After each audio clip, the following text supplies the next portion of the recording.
E qartë, ndërkohë, Ledion, një ambicie sipas planit pra ose sipas këtij raportit të inteligjencës amerikane që tregon se Rusia sigurisht nuk synon të ndalet dhe synon jo vetëm të marrë Ukrainën, por ndoshta sipas këtij raporti të shkojë edhe drejt vendeve të ish bashkimit sovjetik. Është ky kapaciteti i Rusisë sot përballë Europës? E ka Rusia mundësinë ta bëjë këtë luftë?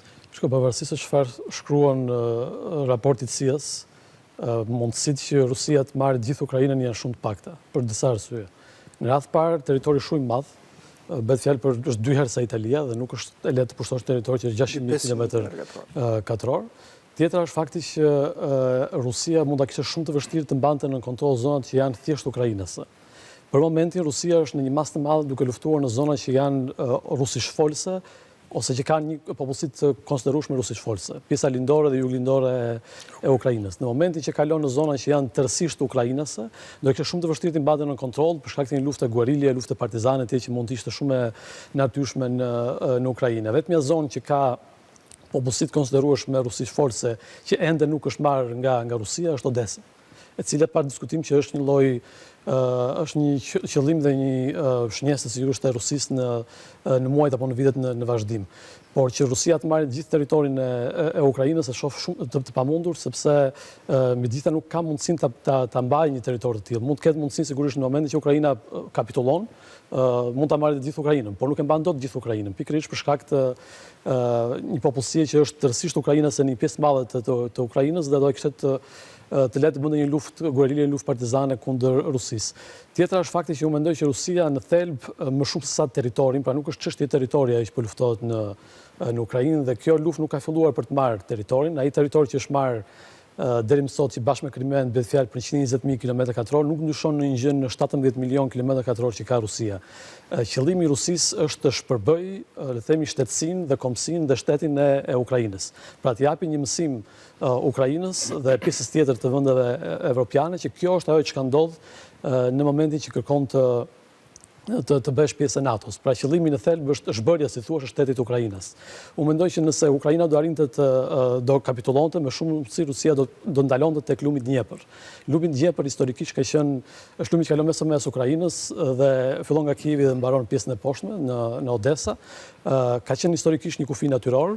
Mund të kujtoj gjatë luftës së dytë botërore për shembull ushtrisë sovjetike u vranë rreth 1 milion ushtar sovjetik për të kaluar lumin e Dnjepër. Kaq barierë natyrore jashtëzakonshme është lumi i Dnjepër. Por qëllimi është që ta bëj Ukrainën, si thua, të pajetueshme, ta bëj të pa një shtet që të mos funksionojë më në të ardhmen, dhe tjetra është të zhbëjë idenë e Ukrainës si shtet. Për shembull, Ukraina e ka filluar luftën me rreth 37 milion banor. Sot që ne flasim, llogaritet që në territorin që është në kontrollin e Kievit janë rreth 26 milion. Pra Ukraina në 4 vite luftë nuk ka humbur vetëm 120.000 km2, ka humbur 11 milion njerëz. 11 milion banor. Dhe logjika e Rusisë është nëse vazhdojmë në këtë mënyrë do humbasi edhe 11 milion të tjerë në 4 apo 5 apo 6 vite të tjera dhe kështu shbehet shteti praktikisht. Pra një shtet që e nisi në 89 ku ka është bërë censusi i fundit i Bashkimit Sovjetik, ka pasur 53 milion njerëz. Ukraina, nëse vazhdon në këtë mënyrë, pas 5-6 vitesh mund të ketë 15 milion.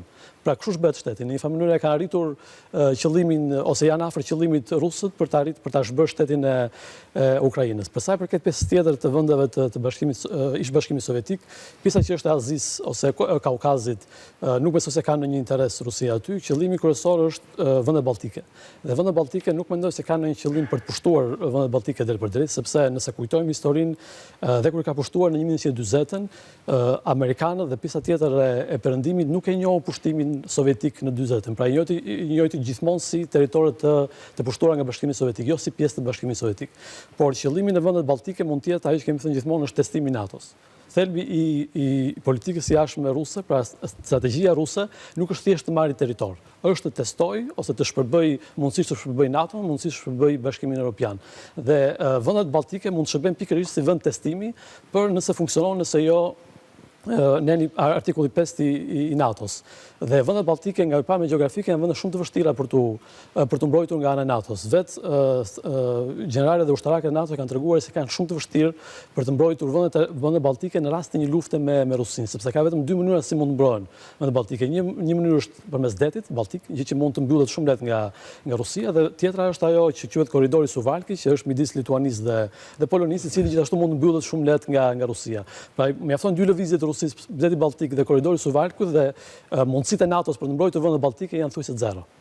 Pra, aty mund të shëbejnë si vend testimi për të kuptuar nëse neni 5 si NATO-s funksionon apo jo në këtë rast, sepse ne nuk e dimë nëse funksionon apo jo, nuk kemi testuar apo jo, dhe ndoshta në mendjen e elitës politike ruse në këtë moment mund të duket si një moment i artë, thuash, moment i dur për të testuar një herë përgjithmonë nenin 5 të NATO-s, aq më tepër duke parë që në anën tjetër të Atlantikut, në Washington, është një person që nuk e dimë nëse do shkonte në ndihmë vendeve balltike në rast të një lufte ose në rast të kërcënimit nga Rusia. Pra qëllimi strategjik i Rusisë nuk është territori si territor marrë territorit. Qëllimi strategjik është të provokojë shpërbërjen e NATO-s ose shpërbërjen e Bashkimit Sovjetik. Kjo do ishte fitoria më e madhe e mundshme në gjithë këtë situatë. Të jetë qartë. Ndërkohë, nga ana tjetër, për gjatë ditëve të fundit, duket sikur nuk kemi parë një le të themi deklarata masive të palëve sa i përket marrjeve territoriale. Kemi Ukrainën që thotë se ka arritur të rrethojë rusët në Kupiansk, por nga ana tjetër nuk kemi pretendime të mëdha nga Kremlini. Çfarë po ndodh me frontin? Janë paktën 2 qytete të cilat po luftohet, është qyteti Huliapolies, është pjesë jugore të Donetskut, është qyteti Konstantinivkës gjithashtu që është duke luftuar nga rusëve.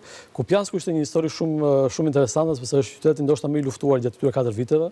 Rusët e morën fillim kur filloi lufta, e humbën përsëri, supozohet para rreth një muaji, le të themi 70-80% e morën përsëri, ukrainësit arritën të rimarrin të paktën gjysmën e qytetit, sepse është çështje, po të shkruaj gjeografinë e Kupianskut, është e tillë që është lehtë të bësh kundër sulmit, si thua, dhe mund të rimarrësh një pjesë të territorit. Dhe kjo e bën të lehtë deri diku nga ana e Ukrainës për të luftuar në zonën e Kupianskut.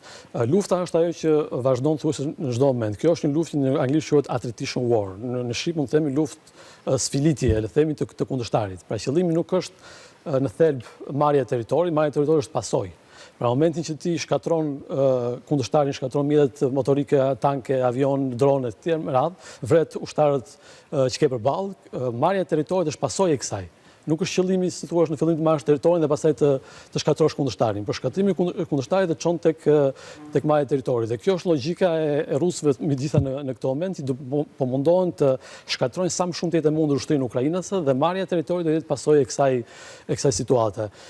Ideja është që kemi thënë edhe herë tjetër që viti 2026 do jetë viti i Slavjanskut dhe Kramatorskut. Është territori fundit i rëndësishëm që ngelet në Donetsk. Bëhet fjalë për rreth 5000 km2 që ngelur në Donetsk në momentin, dhe të gjithë energjitë e ushtrisë ruse do përqendrohen pikërisht tek marrja e Slavjanskut dhe Kramatorskut. Para 2 javësh ka rënë pas 4 vitesh luftë një qytet quhet Sivjersk.